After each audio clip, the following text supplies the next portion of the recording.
If there was one thing that really impressed me in the campaign flyover from a few weeks back, it was the Cathay portion of the video.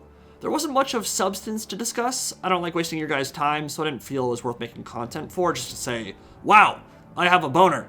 But the Hanyu port, the Forest of the Moon, and the Celestial Riverlands look exquisite. Drop dead gorgeous. I don't know yet how the region will play, of course, but purely from an aesthetics perspective, I'd be surprised if anything on the Warhammer 3 campaign map can hold a candle to the Kingdom of the Dragon, except for maybe the Realms of Chaos themselves, which we haven't seen yet, but will hopefully come soon. There's just something inherently magical about this area of the world. It makes me feel all warm and fuzzy inside, until the demons start knocking on my door and killing all my peasants, of course.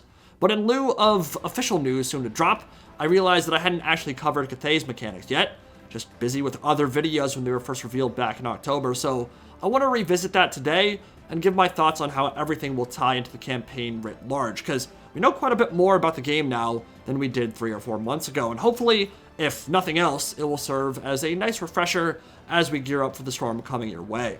So, beauty and harmony, governed by one eternal law, etched into stone by the Dragon Emperor of mankind, is at the core of everything related to Cathay. Harmony is that delicate balance between yin and yang, which will influence your battles and your empire building. Everything you do, from creating units to constructing landmarks to researching technology, will swing the pendulum of harmony one way or the other, which will improve the units and buildings on that side of the meter.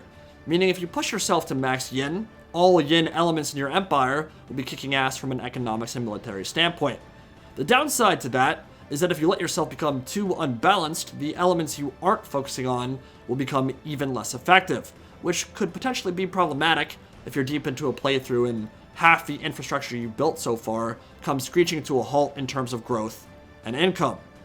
The way you get around this is, of course, by balancing yin and yang, and when both are equal, you'll get a whole suite of bonuses to public order, income, growth, diplomatic relations with other Cathayan factions, and the ability to call upon the spectral forms of your ancestors in battle. Pretty much everything you'd want to build an empire becomes better when you are in balance. I'm not exactly sure what form those ancestral ghost summons will take. I'm not even sure I love the idea of them in the first place, but I imagine it's an already existing Cathayan unit archetype, given a Hexwraith-like coat of paint, and if nothing else, hopefully those spirits won't also eat my ass. As we've already seen, this harmony mechanic translates into battle as well, where certain units will be improved when in close proximity to their counterparts, with Yang units receiving increased leadership and melee defense. Those are the melee troops, so Jade Warriors, those kinds of things, and Yin units will receive additional reload skill. It's an interesting feature in theory, perhaps an attempt to address the doom stacking and hyper min-maxing that tends to strike at higher difficulties, and in a perfect world, will at least encourage players to utilize more of the unit roster and build more varied armies. But that, of course, entirely depends on how strong CA makes those bonuses at each end of the spectrum and smack dab in the middle, when you're completely balanced. I'll be curious to see if the benefits of being in the middle outweigh the potential of, say, just spamming a bunch of Celestial Dragon Guard crossbows. It would not shock me in the slightest if the hyper-specialized army builds we've known from Warhammer 2 still end up being the go-to pick, even with CA nudging us in a different direction. But that's not really the worst thing, honestly. It's good to have reasons to go for both, and at least now we have a reason to think about taking the middle road, even if it won't necessarily be the best option. Balance in all things is cool, and I think balanced army compositions are some of the most fun to play, so at least now CA is working on encouraging some of that play. One of the most interesting mechanics I've heard about in this whole pre-release cycle across all the factions, though, is centered around the Ivory Road, which is the major web of trade routes connecting Cathay to the kingdoms of the West.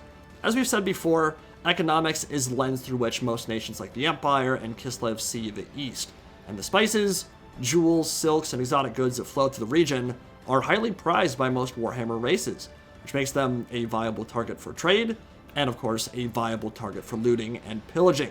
So, as he is starting near the Great Maw in the Warpstone Desert, Zhao Ming the Iron Dragon will focus more heavily than his sister on the Ivory Road, because the damn thing runs right through his starting province.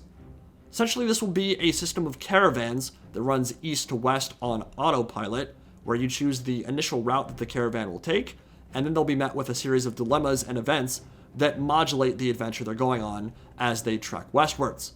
Some of these will result in ogre warband attacks, Some of them will improve the quality of your cargo, some will improve the movement range or replenishment rate of the accompanying army, tasked with the defense of the caravan, and once it reaches its destination, you'll be paid handsomely.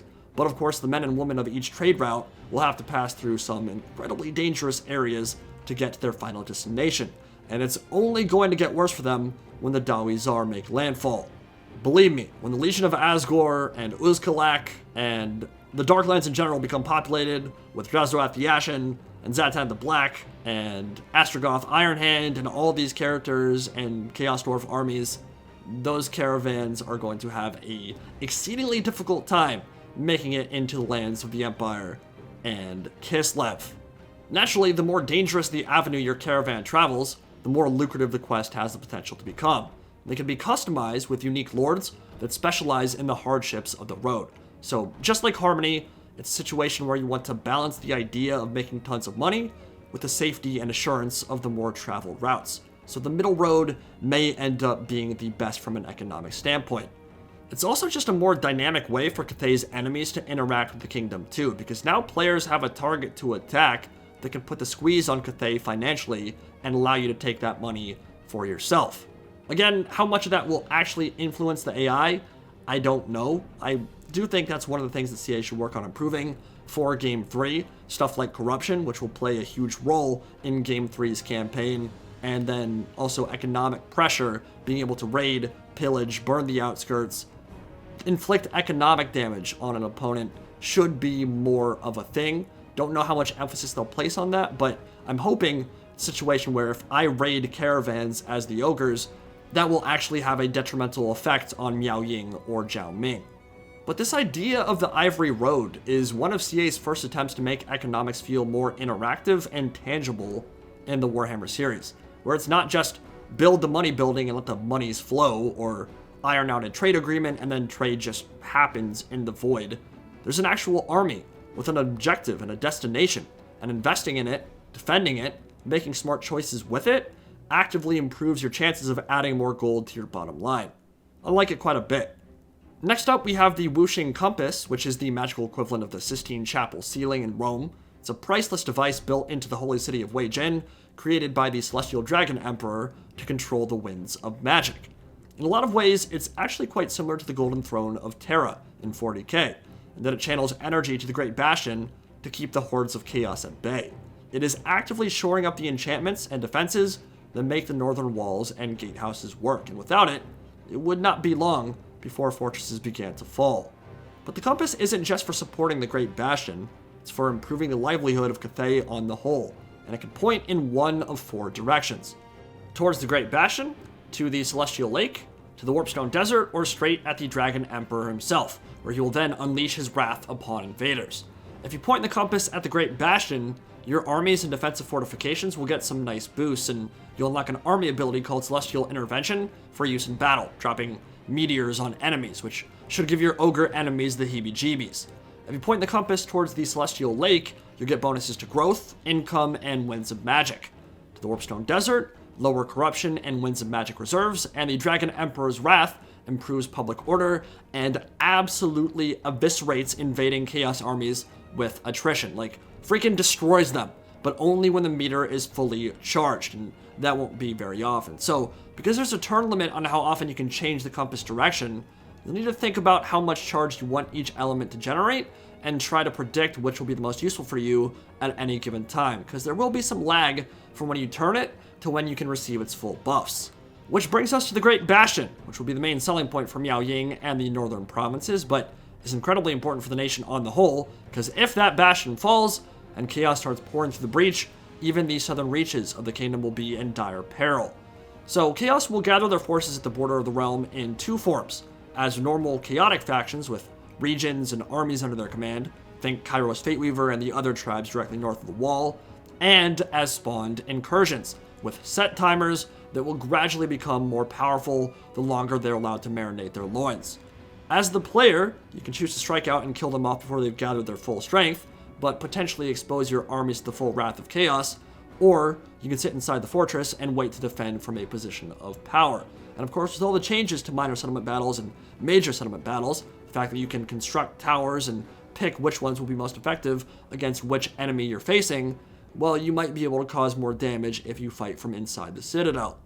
The potential threat to the Great Bastion from Chaos is now tracked by a meter at the top, and Dragon Daddy, the Emperor, will love you and shower you with gifts if you keep that meter low, meaning you keep the threat low while allowing invading armies to bust through and burnate the countryside and burnate the peasants will of course draw his ire. There will be 3 important gates to defend: the Snake Gate, which is near Nangao, the Dragon Gate, which I believe is in the middle, or maybe on the eastern side, and the Turtle Gate, and all of these will lower the cooldown on your Whooshing Compass once you upgrade them to tier 5 strongholds. So basically, once you fully leveled up these gate settlements, they will buff up your entire faction because you'll be able to use the compass more often. So you're going to be fighting a lot of battles at the Bastion, and just like with Kislev, I think it will be really fun to play as a tall, defensive-oriented race that doesn't care so much about painting the map, but instead becomes quite powerful in their own lane and region of the world. I do hope that Confederation will be an important feature for them, because I don't think they have anything similar to the automatic Confederation Katerin and Gestalten share once they reach max supporters, and it would kind of be a shame if only Miao Ying gets to interact with the Bastion and won't confederate even when she's dying. I have a feeling she's going to die a lot, honestly. She's on the front line in the wars against Chaos, and there's not a whole lot of buffer. It's pretty much just the wall. Those regions are touching each other, and a lot of Chaos armies are going to come, so if she's not built strong, built different in terms of her AI prowess, she might die early and she might die often, and in that case, it would suck if you can't confederate her when she becomes a little bit weaker and you just never get to use her when you're playing as Jiao Ming.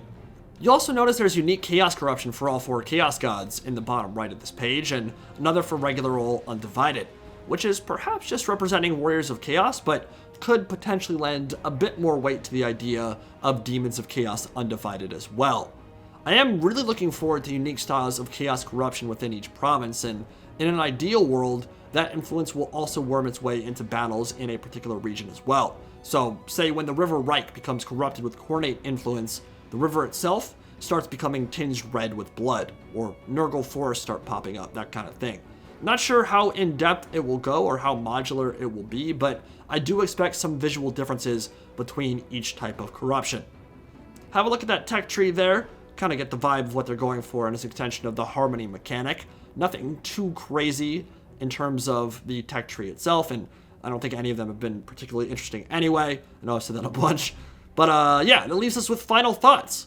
None of this seems outwardly OP or game-breakingly busted like what we've seen for Tzeentch or Khorne, but if you're looking for a more traditional empire-building experience, Cathay and Kislev will be the go-to picks.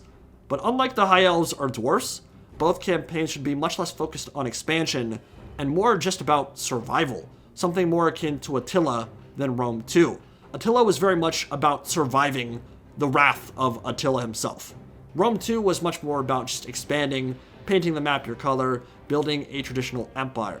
I think that's kind of the vibe and difference we're going to get between Warhammer 2 and Warhammer 3. The vibe for Warhammer 3's campaign, at least as it pertains to the content before all 3 games combined, should feel quite a bit different than what we saw in Game 2. If CA does their job right, it should be more difficult to get the snowball rolling, to get the doom stacks popping, to get the economy flowing, and to gobble up territory. Especially because Cathay has virtually nowhere to expand to north of the wall. You don't exactly want to colonize the northern wastes, right? In terms of the mechanics themselves, they're fluffy, they're thematic, they're interesting, and they have a unified and cohesive theme, which has been true for almost all the playable races. They're hitting the right notes here. Just need to see it in practice now, which should be coming very soon. Hope you guys enjoyed this look, and stay tuned because the next month is going to be absolutely bananas. See you in the next one.